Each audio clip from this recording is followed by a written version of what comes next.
What's up, Sens fans? My name is Gary Bettman, and this is a far less sweaty edition of Sens from TO. Here's a question. Did Jason Spezza specifically ask to be traded out of Ottawa? Well, we learned this past weekend via General Manager Brian Murray that the Sens had a deal with the Nashville Predators, but Spezza declined to waive his modified no-trade clause. Why would he do that if he absolutely wants to be traded? That question was asked on Twitter this past week by NHL Connected, and it follows some pretty simple logic. Why would someone who very much wants to be traded not jump at the opportunity to be traded? Here's where it begins to make sense. The Hockey News published an article by Ken Campbell on June 20th, a week before draft weekend, indicating that sources close to Spezza had this to say.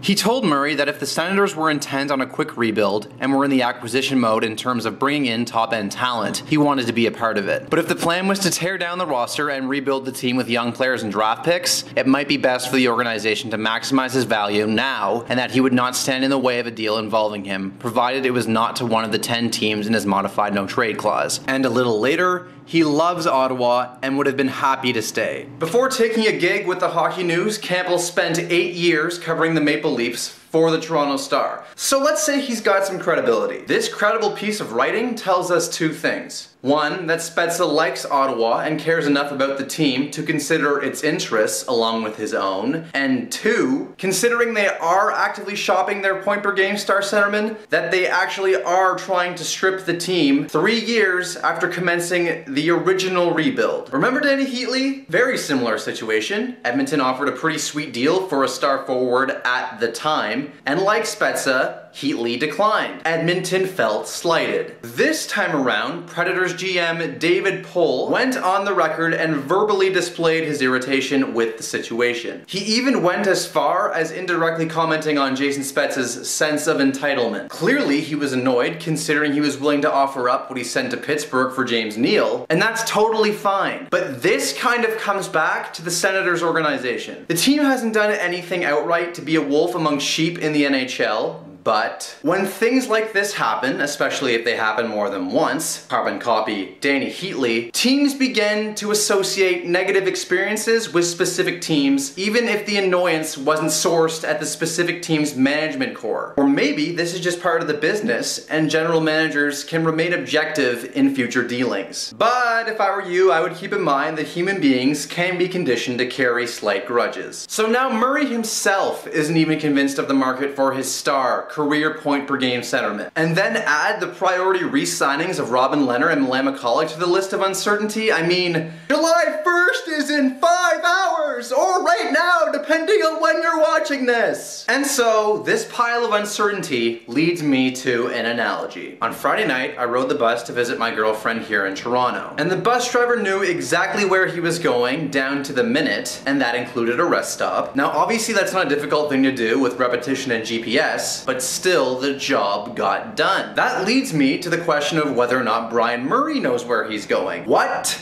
is the plan? Friday night, I never once questioned or doubted the bus driver's competency and whether I would end up in Toronto in one piece, let alone on time. But sometimes, and now more often than not, I get nervous with Brian Murray at the wheel. And hey, Spezza could be shipped on July 1st with a good return, and Milan McCulloch and Robin Lehner could be signed to glorious deals that fit within the internal budget. But based on all these bumpy back roads we've been taking, I still would have some small doubts about whether the Sens would reach their destination successfully. This team is at a significant crossroads. If they keep building with the players they have, they would be a playoff team and a good one by 2016, if not by next season. But now I can't personally see an end to this tunnel. But I guess if there's one thing we can hold on to for hope's sake, it is that Brian Murray has stood his ground on the Spezza return, even if barely. I'm sure free agency will be nuts, so I'll let you take to Twitter, burn a Leafs jersey, or sleep, or whatever it is you do to prepare for the apex of the offseason. This has been Jordan Mady for SFT.